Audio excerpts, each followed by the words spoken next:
പരാജയമാണ്. അടുത്ത മാസം പിണറായി വിജയൻ ബഹുമാനപ്പെട്ട മുഖ്യമന്ത്രി അധികാരത്തോട് സലാം പറയുമ്പോൾ 6 ലക്ഷം കോടി രൂപയുടെ സാമ്പത്തിക ബാധ്യത മലയാളിയുടെ തലയിൽ കെട്ടിവെച്ചിട്ടാണ് ഇറങ്ങുന്നത്. ഈ കേരളം കാണാത്ത ഏറ്റവും വലിയ കടത്തിന്റെ കയങ്ങളിലേക്ക് കേരളത്തെ ചവിട്ടി താഴ്ത്തിയിട്ടാണ് ഈ ഗവൺമെന്റ് വിട പറയുന്നത്. ഞാൻ നിങ്ങളോട് പറയുന്നു, അവിടെ നിന്നും ഗവൺമെന്റ് പരാജയപ്പെട്ട അവിടെ നിന്നും ആ സമ്പദ് വ്യവസ്ഥയെ, കേരളത്തിന്റെ സമ്പദ് വ്യവസ്ഥയെ നമ്മുടെ UDF പുനർജനിപ്പിക്കും. നമ്മൾ ഫിനാൻഷ്യൽ മാനേജ്മെന്റ് പ്രൊഫഷണലാക്കി, ടാക്സ് അഡ്മിനിസ്ട്രേഷൻ ഭംഗിയാക്കി, ഖജനാവിന്റെ ലീക്കേജ് തടഞ്ഞ് കേരളത്തിന്റെ ഇക്കോണമിയെ ഷൂട്ടപ്പ് ചെയ്ത് ഖജനാവ് നമ്മൾ നിറയ്ക്കും. ഈ പൂച്ച വെറ്റുകിടക്കുന്ന ഖജനാവിനെ നമ്മൾ നിറയ്ക്കും. ആ പണം കൊണ്ട് നമ്മൾ സാധാരണക്കാരനെ ഹൃദയത്തോട് ചേർത്ത് നിർത്തും. അവന്റെ കണ്ണീര് തുടയ്ക്കും, അവന്റെ സങ്കടങ്ങൾ മാറ്റും, കേരളത്തിന്റെ മുഖച്ഛായ മാറ്റും.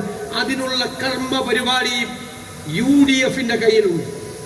എവിടെയെല്ലാമാണ് ഗവൺമെന്റ് പരാജയപ്പെട്ടത് അവിടെ നമുക്ക് ബദലുണ്ട്. കഴിഞ്ഞ 2 വർഷക്കാലമായി ഗവേഷണ തുല്യമായ കഠിനാധ്വാനം നടത്തി ലോകത്തെല്ലായിടത്തുമുള്ള മലയാളികളും അല്ലാത്തവരുമായ വിദഗ്ധരായ ആളുകളുടെ സേവനം തേടിയാണ് നമുക്ക് ഈ ബദൽ പദ്ധതികൾ കൊണ്ടുവരാൻ കഴിയുന്നത്. ഇവിടെ പറഞ്ഞു, നമ്മളാണ് പറഞ്ഞത് ആരോഗ്യ കേരളം വെന്റിലേറ്ററിലാണ്. വെന്റിലേറ്ററിൽ കിടക്കുന്ന ആരോഗ്യ കേരളത്തെ ആരോഗ്യവതിയാക്കി നമ്മൾ ഈ കേരളത്തിലൂടെ നടത്തും. ഇന്ന് രാവിലെ കോഴിക്കോട് വെച്ച് നമ്മളൊരു ഹെൽത്തിന്റെ വിഷൻ ഡോക്യുമെന്റ് നമ്മൾ പ്രഖ്യാപിച്ചു. നമ്മൾ വെച്ച ഹെൽത്ത് കമ്മീഷൻ 300 പേര് ഡോക്ടർമാർ പങ്കെടുത്ത ഹെൽത്ത് കോൺക്ലേവ് 150-ലധികം 600ഓളം ഡോക്ടർമാരെ അവർ ഇന്ററാക്ട് ചെയ്തു. 100-ലധികം 150ഓളം ഡോക്ടർമാർ കഠിനാധ്വാനം ചെയ്തു. ഹെൽത്ത് കമ്മീഷന്റെ നേതൃത്വത്തിൽ ഉണ്ടായ വിഷൻ ഡോക്യുമെന്റാണ്. ഞാൻ കരുതുന്നത് അത് കേരളത്തിൽ നടപ്പാകുമ്പോൾ വിദേശ രാജ്യങ്ങളിൽ നിന്ന് പോലും ചികിത്സിക്കാൻ കേരളം ആരോഗ്യത്തിന്റെ ഡെസ്റ്റിനേഷൻ പോയിന്റ് ആക്കി മാറ്റും. ചികിത്സാ ചെലവ് ഇന്നുള്ളതിന്റെ പകുതിയായി കുറയ്ക്കും. നമുക്കറിയാം, ജില്ലാ ആശുപത്രികളും താലൂക്ക് ആശുപത്രികളും മെഡിക്കൽ കോളേജുകളും അടക്കം സമഗ്രമായ മാറ്റം കേരളത്തിലുണ്ട്. ആ ഡോക്യുമെന്റ് കേരളം ചർച്ച ചെയ്യും. അത് നമ്മുടെ ജ്ഞാനത്തിന്റെ ഒരു അസറ്റാണ്. അത്രമാത്രം ഹോംവർക്ക് ചെയ്തിട്ടാണ് അത് ഉണ്ടാക്കിയിരിക്കുന്നത്. നമ്മുടെ കുട്ടികൾ 40-50 ലക്ഷം രൂപ മുടക്കി അവർ വിദേശ രാജ്യങ്ങളിൽ യൂണിവേഴ്സിറ്റികളിൽ പ്രോഗ്രാമുകൾ പഠിക്കാൻ പോകുന്നു. ഞാൻ നിങ്ങളോട് പറയുന്നു, UDF വരുമ്പോൾ ജർമ്മനിയിലും ലണ്ടനിലും കാനഡയിലും ഓസ്ട്രേലിയയിലുമുള്ള യൂണിവേഴ്സിറ്റികളിലെ പ്രോഗ്രാമുകൾ കേരളത്തിലെ സർവകലാശാലകളിൽ നമ്മൾ ആരംഭിക്കും. ആ കുട്ടികൾ അവിടെ പഠിക്കും. അവർ പഠിച്ചു പുറത്തു വരുമ്പോൾ മേഖലകളിൽ ഉള്ള നിയമം ഉണ്ടാക്കിയിരിക്കുന്ന നിയമം, കർഷക ദ്രോഹ നിയമം പിൻവലിക്കണം. തൊഴിൽ നിയമങ്ങൾ തൊഴിലാളി വിരുദ്ധമാണ്, പിൻവലിക്കണം. തൊഴിലുറപ്പ് പദ്ധതി അതിൽ വരുത്തിയിരിക്കുന്ന ഭേദഗതികൾ പിൻവലിക്കണം. ആവശ്യപ്പെട്ടുകൊണ്ട് ദേശീയ തലത്തിൽ പണിമുടക്ക് നടത്തിയ ഞാനതിനെ പൂർണ്ണമായി പിന്തുണയ്ക്കുന്നു. സമരത്തെ പൂർണ്ണമായി പിന്തുണയ്ക്കും. പക്ഷെ എൻ്റെ മനസ്സിൽ ഒരു സംശയം, ദേശീയ പണിമുടക്ക് എന്ന് പറയുമ്പോൾ കേരളത്തിൽ മാത്രം അത് ഹർത്താലും ബന്ധുമായി മാറും. തമിഴ്നാട്ടിൽ ചെന്നാൽ ഇല്ല, കർണാടകത്തിലില്ല, മഹാരാഷ്ട്രയിലില്ല, ഇത് പ്രഖ്യാപിച്ച ഡൽഹിയിലില്ല. ഇവിടെ മാത്രം ഹർത്താലും ബന്ധും.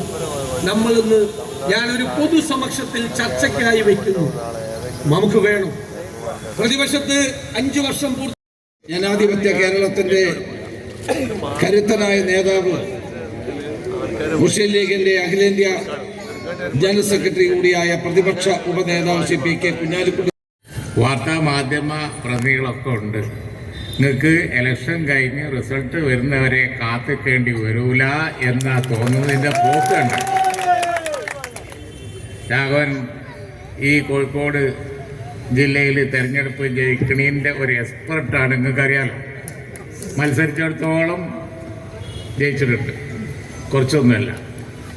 അപ്പോൾ ഇവിടെ എത്തുന്നതിൻ്റെ മുമ്പ് ഉണ്ടായ സംഭവങ്ങൾ പറയും. ഒന്നും ബാക്കിയില്ല.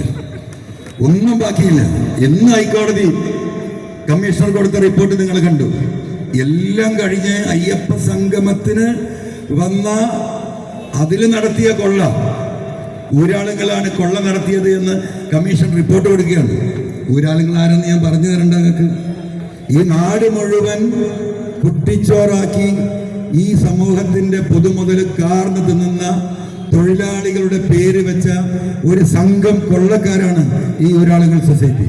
ബഹുമാനപ്പെട്ട പ്രതിപക്ഷ നേതാവ് കേരളത്തിന്റെ മുഖ്യമന്ത്രിയായി ആ കസേരയിൽ വരുമ്പോൾ അതൊരു അന്വേഷണം കേരളത്തിൽ 10 വർഷമായി നടത്തിക്കൊണ്ടിരിക്കുന്ന ഈ വിഷയത്തിൽ ഒരു അന്വേഷണം കൃത്യമായി നടത്തണമെന്ന് ബഹുമാനപ്പെട്ട പ്രതിപക്ഷ നേതാവിനോട് അഭ്യർത്ഥിക്കുകയാണ്. മൂന്നാമത്തെ കാര്യം, ചെറിയൊരു തിരുത്ത് പ്രതിപക്ഷ നേതാവ് വരുത്തേണ്ടതുണ്ട്.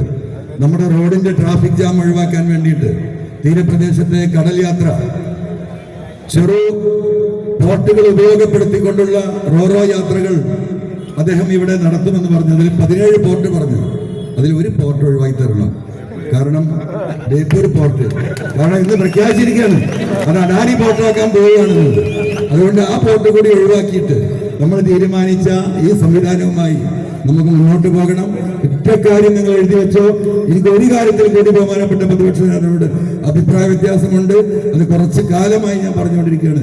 പ്രതിപക്ഷ നേതാവ് ഇപ്പോഴും 100 സീറ്റിലാണ് നിൽക്കുന്നത്. 100 സീറ്റിലാണ് പ്രതിപക്ഷ നേതാവ് നിൽക്കുന്നത്. 20 സീറ്റ് അപ്പുറത്ത് തികഞ്ഞാൽ അതൊരു ചരിത്രമായിരിക്കും കേരളത്തിൽ. നിങ്ങൾ മനസ്സിലാക്കിയോ? അത് തന്നെ BJPയുടെ സഹായത്തോടു കൂടി മാത്രമേ കേരളത്തിൽ നടക്കൂ. ഞാൻ ഈ പറഞ്ഞ വാക്കുകൾ നിങ്ങൾ എഴുതി വെച്ചോ, സമയവും ഡേറ്റും എഴുതി വെച്ചോ. അതാണ് കേരളം. ഈ പുതുയുഗ യാത്രക്ക് എല്ലാവിധ അഭിവാദ്യങ്ങളും.